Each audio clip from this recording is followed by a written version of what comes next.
आप सभी को मेरा नमस्कार। YouTube चैनल पर आप सभी का हार्दिक अभिनंदन करता हूँ। जय श्री कृष्णा, राधे राधे। देखिए, आपके और मेरे बीच में सेकंड सेमेस्टर को लेकर बात चल रही थी। सेकंड सेमेस्टर में जो आपकी सामान्य हिंदी है उसमें गद्य पद्य संग्रह दोनों ही गद्य के और पद्य के सारे पाठ हैं।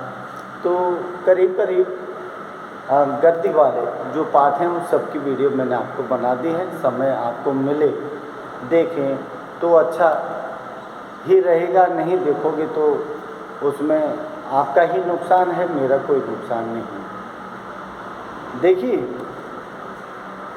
आज का जो टॉपिक है आपकी जो पहली इकाई है, और पहली इकाई में आपको कहानी रखी थी ईदगाह, और कौन थी आपके ईदगाह के अलावा जो मैंने उजाले का मुसाहिब पढ़ाई थी।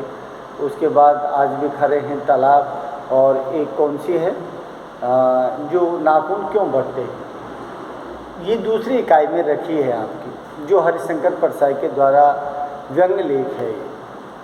हरिशंकर परसाई क्या जीवन परिचय मैंने पाठ पढ़ाया, उस समय भी आपको बता दिया था। हरिशंकर परसाई हिंदी साहित्य जगत में व्यंग्यकार के नाम से जाने जाते हैं। वैसे कहानीकार हैं, व्यंग्यकार हैं, और निबंध कुछ लिखे हैं, कुछ उपन्यास भी लिखे हैं। तो देखिए, हरिशंकर परसाई हिंदी साहित्य में पहले व्यंग्यकार हैं जो उन्होंने व्यंग्य को एक गधा के रूप में स्थापित किया है। उनके द्वारा चाहे क्षेत्र कोई सा भी हो, कोई क्षेत्र नहीं बचा है, चाहे वो धार्मिक क्षेत्र है, चाहे राजनीतिक क्षेत्र है, चाहे वो मतलब समाज से जुड़ी हुई बातें हैं, जहाँ उनको लगा व्यंग्य करना है तो वो व्यंग्य करने में नहीं चूके हैं। तो सबसे अच्छे व्यंग्यकार के रूप में उभर कर हिंदी साहित्य जगत में अपना नाम अमर किया है। तो देखिए, जैसी दिया है कि हरिशंकर परसाई जी का जन्म कहाँ दिखाया है, कहीं 1922 में मिलता है, कहीं 24 में मिलता है, लेकिन अपनी जो पाठ्य पुस्तक है जिसमें उनका जीवन परिचय दिया है उसमें 1924 लिखा है। समझ रहे हो? 1924 में जन्म कहाँ हुआ है? जवानी नामक गांव दिया है, होशंगाबाद मध्य प्रदेश में दिया है 1924 में। और मृत्यु कहाँ दिखाई है उसकी? जबलपुर, जो एमपी का ही अच्छा शहर है। तो जबलपुर में वो कितनी दिखाई है? 1995 में उनकी जबलपुर मृत्यु हुई है, और जन्म जो हुआ है 1924 होशंगाबाद के जवानी नामक ग्राम में हुआ है। देखिए, इनके द्वारा रचित कुछ उपन्यास हैं, जैसे उपन्यास में आपने सुना होगा कि रानी नागफनी की कहानी, ये इनका उपन्यास है। ज्वाला और जल तट की खोज, ये इनके उपन्यास हैं।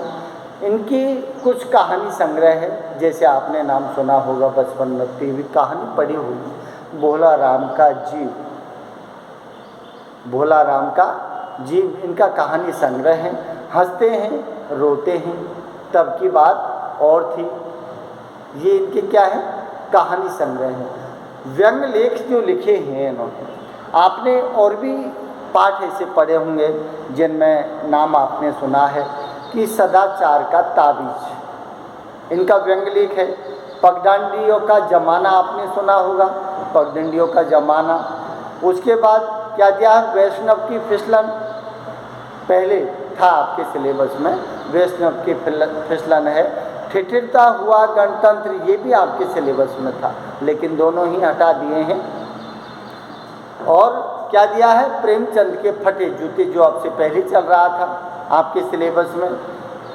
तुलसीदास चंदन घिसे, बेईमानी की परत, तब की बात और थी, भूत के पांव पीछे, माटी कहे खुमार से, हंसते हैं रोते हैं, तिरछी रेखाएं, ये सब इनके द्वारा रचित प्रमुख काव्य रचनाएं थी।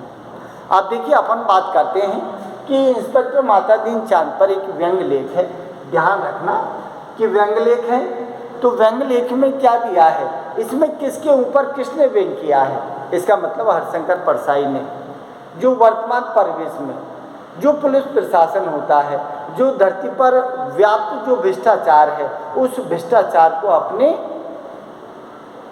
मुख्य उद्देश्य बनाया है और उस उद्देश्य को पुलिस प्रशासन में होने वाले भ्रष्टाचार के माध्यम से उसको उजागर करने का प्रयास किया है।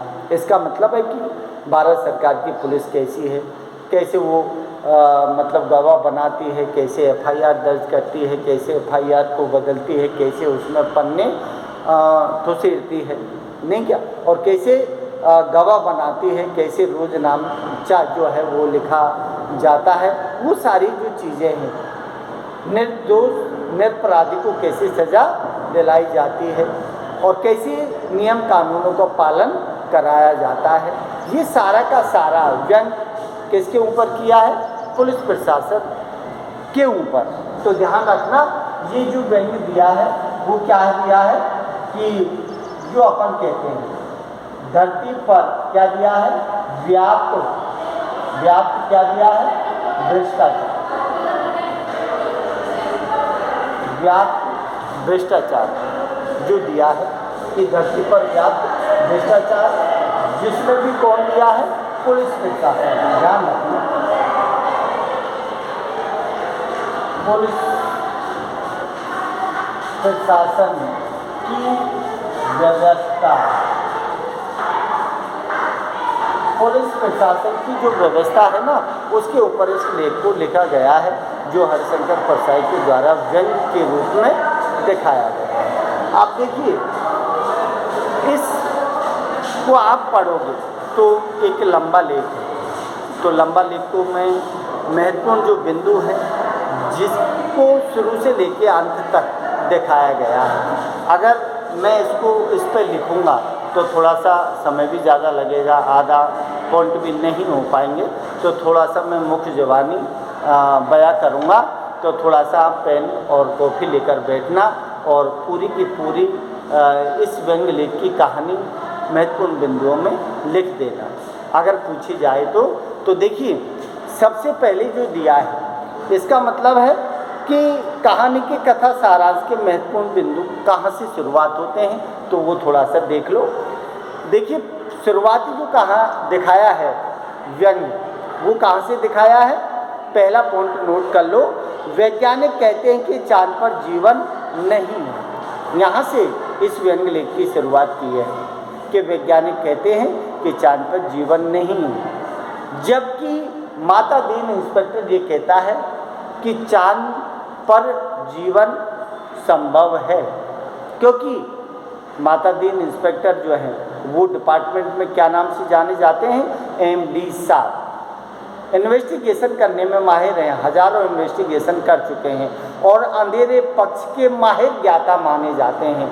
अंधेरे पक्ष का मतलब है भ्रष्टाचार से, अंधेरा पक्ष जो भ्रष्टाचार है ना, उसमें माहिर माने जाते हैं। तो वो दावा क्या करते हैं, दिया है कि विज्ञान कहते हैं चांद पर जीवन नहीं, लेकिन मिस्टर डिपार्टमेंट MD कहता है कि चांद पर जीवन है। और अगर विज्ञान ये साबित करता है कि ये निरपराधी है, निर्दोष है, उसको भी वो सजा दिलाकर मानते हैं। यहीं से इस व्यंग लेख की शुरुआत की गई है, समझो। दूसरा पॉइंट लिख लो कि इंस्पेक्टर माता दीन चांद पर क्यों गए। इंस्पेक्टर माता दीन चांद पर क्यों गए? अरे कोई टूरिस्ट की हैसियत से गए या फिर किसी अपराधी को पकड़ने की हैसियत से गए? नहीं, स्पष्ट लिखा है उसमें कि ये न तो हैसियत टूरिस्ट हैसियत से गए, न अपराधी को पकड़ने की हैसियत से गए। अरे ये तो क्या है, भारत और चांद की सरकार की जो संस्कृति है उसका समन्वय, उसका मिलन कराने की वजह से वहाँ चांद सरकार जो है उनके निमंत्रण पर वहाँ पहुँचे हैं। वहाँ की संस्कृति और भारत सरकार की संस्कृति का आदान प्रदान करने के लिए वहाँ गए हैं। तो देखिए, इसके बाद क्या बात आती है, तीसरा पॉइंट है, चांद की सरकार ने भारत सरकार को पत्र भेजा। चांद की सरकार ने भारत सरकार को पत्र क्या भेजा? इसका मतलब है चांद की सरकार ने एक पत्र भेजा भारत सरकार को। उसमें लिखा कि यूँ तो हमारे यहाँ राम राज्य है, लेकिन हमारी पुलिस चौकन्ना नहीं है, मुस्तैद नहीं है और ज़्यादा काम दाम नहीं करती है। इसलिए हम भारत सरकार को एक पत्र लिखती है चांद सरकार, और उसमें कहती है कि आपके वहाँ राम राज्य है, वहाँ का कोई होशियार सा आदमी यहाँ के लोगों को ट्रेंड करने के लिए, ट्रेनिंग देने के लिए भेज दिया जाए। ये पत्र लिखती है चांद की सरकार। वो पत्र भारत सरकार के पास आता है। उसके बाद चौथा पॉइंट नोट कर लो, गृह मंत्री सचिव के द्वारा माता दिन को चांद भेजना। जब पत्र आता है तो भारत सरकार मीटिंग बुलाती है, गृह मंत्री, प्रधानमंत्री सारे लोग बैठते हैं। गृह मंत्री प्रस्ताव रखता है कि किसी आईजी डीआईजी को भेज दिया जाए, लेकिन गृह मंत्री के सचिव कहते हैं कि नहीं साहब, कि चांद ग्रह जो है चांद, वो हमारा एक सूक्ष्म ग्रह है, वहाँ कोई खतरा हो सकता है, बड़ी रैंक वाले आदमी को भेजना अच्छा नहीं है। इसलिए डिपार्टमेंट में एमडी जो कौन है, माता दिन चांद पर, जिसने हजारों इन्वेस्टिगेशन कर रखे हैं, उन्हीं को वहाँ भेजा जाए।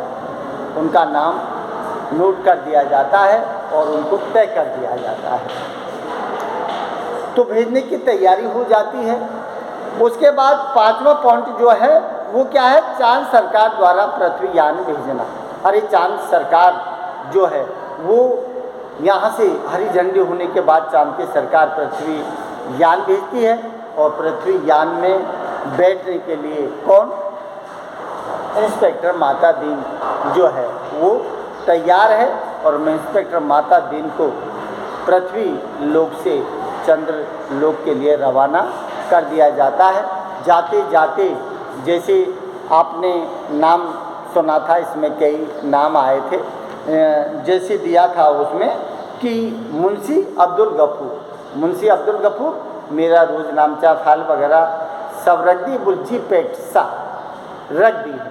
उसके बाद में बलभद्र कौन है, सिपाही है, उससे कहा कि जचकी के समय खटला को मेरे घर पहुंचा देना। खटला का मतलब होता है पत्नी, कि हो सकता है कि माता दिन के बाल बच्चा होने वाला। उसने कहा कि आप चिंता मत कीजिए, मैं पत्नी को पूरे घर सहित वहाँ छोड़ दूंगा।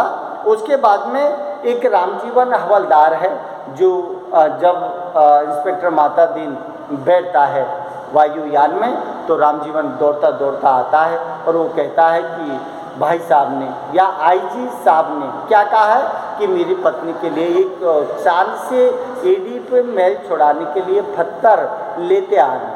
तो क्या कहता है इंस्पेक्टर माता दिन, लेता आऊँगा, भाई साहब से कह देना। इसका मतलब है कि भ्रष्टाचार करने में न तो पृथ्वी पर चूकती है और न वहाँ चूकती है। तो ये सारी चीज़ें जो पॉइंट हुआ है आपका। अब देखिए अगला जो पॉइंट दिया है कि चांद सरकार द्वारा पृथ्वी यान भेजना। चांद सरकार पृथ्वी यान भेजती है, पृथ्वी यान में जाने की माता दिन इंस्पेक्टर की पूरी तरह से तैयार करके उसको डिपार्चर कर दिया जाता है। उसके बाद में माता दिन और यान चालक के बीच वार्तालाप। इसका मतलब कि माता दिन बैठता है और जो चालक है, वायुयान का चालक है, उससे कहता है कि ड्राइविंग लाइसेंस है, हॉर्न वगैरह ठीक है, लाइट वगैरह ठीक है, हाँ बोले जी सारी कुछ ठीक है। तो वो कहता है कि अगर हॉर्न ठीक नहीं हुआ, ड्राइविंग लाइसेंस नहीं हुआ और रूल इज रूल, जो नियम है कानून है उनको फॉलो नहीं किया, तो मैं तेरा हरामजादे का चालान काट दूंगा। तो वायुयान कहता है कि हमारी चांद सरकार में तो ऐसे असभ्य तरीके से नहीं बोलते हैं। तो वो कहते हैं कि तुम्हारी पुलिस डरपोक होगी, कुछ जानती नहीं होगी कानून के विषय में, इसलिए मैं जो कहता हूँ रूल इज रूल, हॉर्न बजाओ तो हॉर्न बजाओ, लाइट जलाओ तो लाइट जलाओ। ये वार्तालाप होती है। तो ये जो वायुयान का चालक है उसको व्यवहार माता दिन का ठीक नहीं लगता है। माता दिन का चांद के अंतरिक्ष अड्डे पर उतरना। जैसे ही वहाँ पहुँचते हैं माता दिन चांद का अड्डे पर उतरते हैं, तो पुलिस लाइन के जो बड़े लोग हैं वो सारे लोग उनके स्वागत के लिए आते हैं। माता दिन उतरता है, देखता है कि किसी कंधे पर कोई फीत नहीं जो लाल नीली होती है, किसी के कंधे पर कोई क्या है जो स्टार है वो नहीं है। तो वो समझ जाता है कि इन सब लोगों को सैल्यूट मारना उचित नहीं है। वैसे भी मैं एक सलाहकार के रूप में आया हूँ, तो वो सैल्यूट नहीं मारता है और बड़ी शान इज्जत से वहाँ उतरता है। उसके बाद पुलिस लाइन का मुलाजा करना, उसके बाद वो रेस्ट करता है, गेस्ट हाउस में रोक दिया जाता है और दूसरे दिन वहाँ से पुलिस लाइन का मुलाजा किया जाता है, जांच पड़ताल करता है कि पुलिस लाइन में क्या कमी है क्या नहीं है। तो मुलाजा देखता है तो वहाँ उनको क्या नहीं दिखाई देता कि हनुमान जी का मंदिर नहीं दिखाई देता है। तो सबसे पहले वो आदेश करते हैं कि पुलिस लाइन में हनुमान जी का मंदिर होना ज़रूरी है, क्योंकि हनुमान जी सुग्रीव की जो स्पेशल ब्रांच के थे, स्पेशल ब्रांच में थे। कौन? हनुमान जी से कौन सी प्रेरणा मिलती है? कर्तव्य परायणता की प्रेरणा मिलती है। और एब्डेक्शन दफ़ा 300 क्या दिया था? दफ़ा जो दिया था कि दफ़ा 362 दिया है शायद, कि दफ़ा 362 के केस में उसको क्या कर दिया है कि एब्डेक्शन का मतलब होता है अपहरण का काम जो रावण ने किया है, सीता की खोज की है। तो स्पेशल ब्रांच में थे, उनसे कर्तव्यपरायण की हमारी क्या मिलती है, हमको मतलब उत्साहवर्धन होता है। तो उसका मंदिर आदेश हुआ और पूरी पुलिस लाइन जो है उसमें क्या बना दिया गया, मंदिरों का निर्माण कर दिया गया। तो उसके बाद अगला जो पॉइंट है उसमें माता दीन द्वारा चांद की पुलिस लापरवाही का पता लगाना। अब वो देखता है कि यहाँ की पुलिस लाइन या फिर पुलिस लापरवाही क्यों है, मुस्तैद क्यों नहीं है, चौकन्नी क्यों नहीं है। तो माता दीन द्वारा चांद की पुलिस लापरवाही का पता लगाता है तो कोई पता नहीं लगता है। लेकिन जैसे ही वेतन रजिस्टर देखता है तो देखता है सिपाही को 500 है, हवलदार को 700 है और थानेदार को 1000 है। तो वो देखकर एकदम चौंक जाता है और कहता है कि जब इतनी वेतन आप दे रहे हो तो नहीं तो हवलदार काम करेगा, न सिपाही काम करेगा, न थानेदार काम करेगा, क्योंकि उनकी जो घर की आवश्यकताएं सभी पूर्ति हो रही है। इसलिए वो अचानक क्या करता है, वेतन वृद्धि कटौती करता है और पुलिस वालों को 200 और हवलदार को 300 और थानेदार को क्या देता है, 500 देता है। तो एकदम वहाँ की पुलिस में हड़कंप मच जाती है और सारी पुलिस मुस्तैद चौकन्नी हो जाती है। पकड़ धकड़ चोर केस कपाटे होने लग जाते हैं। तो फेर बदल होता है तो एकदम वहाँ की सरकार सोचती है कि बड़ा काम का आदमी है जिसने आते ही इतना फेर बदल कर दिया है। उसके बाद मंत्री से मिलकर पुलिस वेतन की कटौती करना है। तो पुलिस वेतन जैसे दिया है कि पुलिस वेतन की कटौती करता है, मंत्री से मिलता है कि मंत्री साहब सबसे पहले आप वेतन में कटौती कीजिए, अगर पुलिस को मुस्तैद करना चाहते हो तो फिर कटौती करते हैं, पुलिस मुस्तैद हो जाती है। उसके बाद क्या दिया है,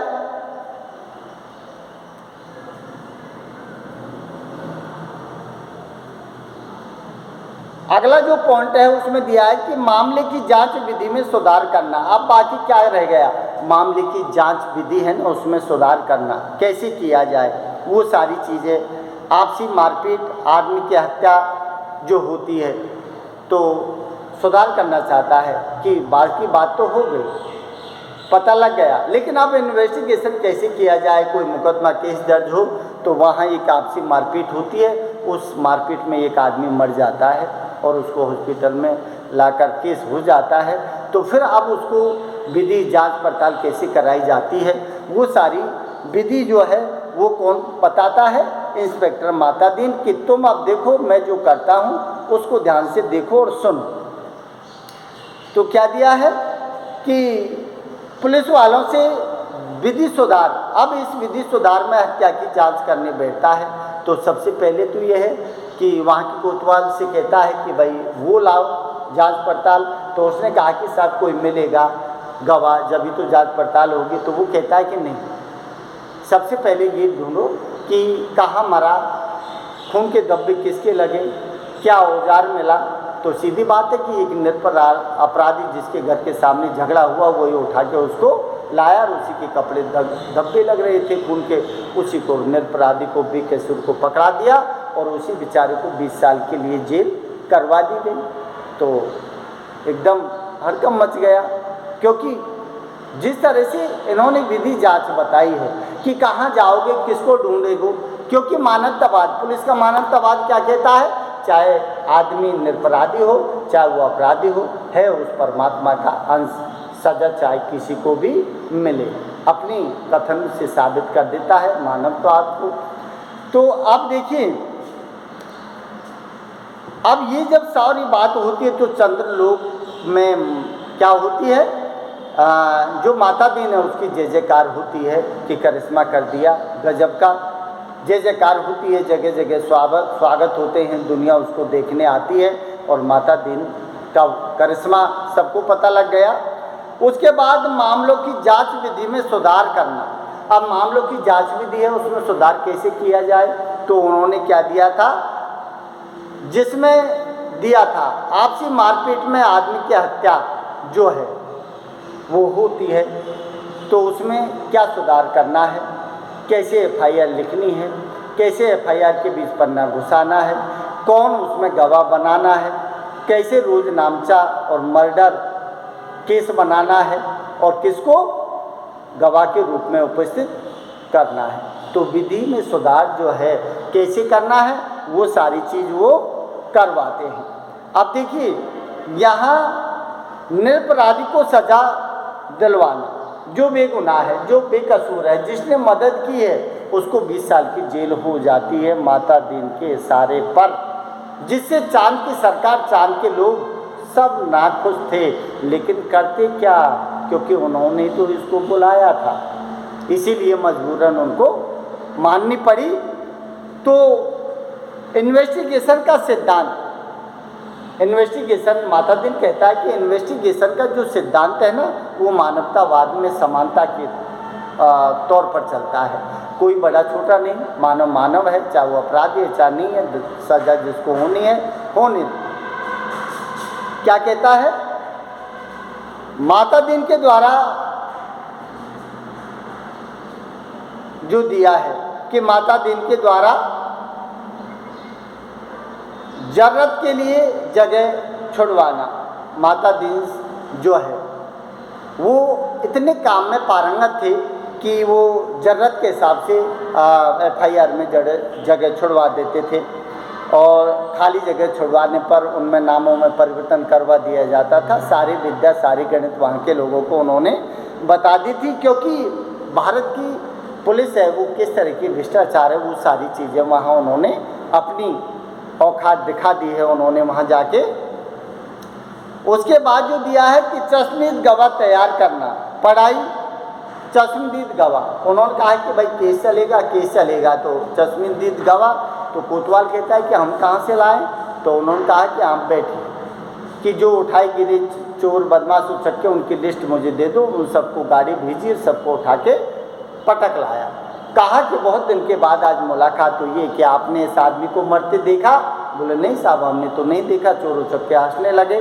उन्होंने कहा कि आप सबका जुर्म इस थाने में दर्ज है, सबको किसी को 5 की सज़ा होगी, किसी को 10 की होगी, किसी की 20 को होगी। बोलो आपने इस आदमी को मरते देखा, तो वो बेचारे बदल गए कि हाँ साहब मरते देखा, हमारे सामने लठिया मारे, एक लठिया के प्रहार से ये मारा गया और इसने मारा, बस मिल गया पुलिस को गवाह। ऐसे बनाए जाते हैं गवाह, और माता दीन उन्हीं गवाहों के आधार पर उस बेकसूर को 20 साल की सज़ा दिलवा देता है। तो यहाँ जो दिया है कि चश्मदीद गवाह तैयार की जाती है, माता दीन द्वारा कोतवाल को कार्य प्रणाली समझना। माता दीन को पूरी कार्य प्रणाली जो थी माता दीन की, उसने वहाँ के कोतवाल को बता दी कि कैसे रोज नामचा बदला जाता है, कैसे गवाह तैयार किया जाता है, कैसे एफआईआर में पन्ना बदला जाता है।